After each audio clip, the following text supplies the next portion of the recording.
Making a bagel. How to make a cheese bagel.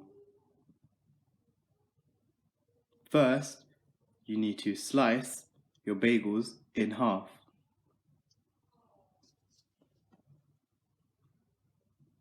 Next, cut the tomatoes and the olives in half.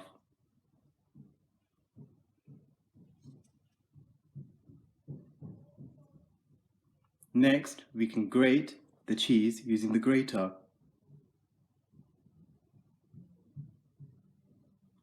Next, spread the tomato puree on both sides of your bagels. Next, sprinkle the olives and tomatoes.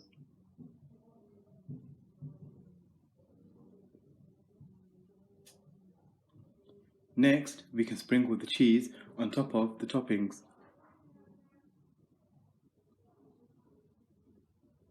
Next, place the bagel into the oven for 1 minute.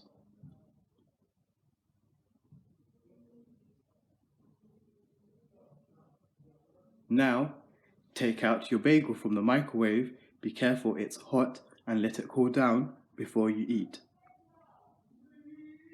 Enjoy!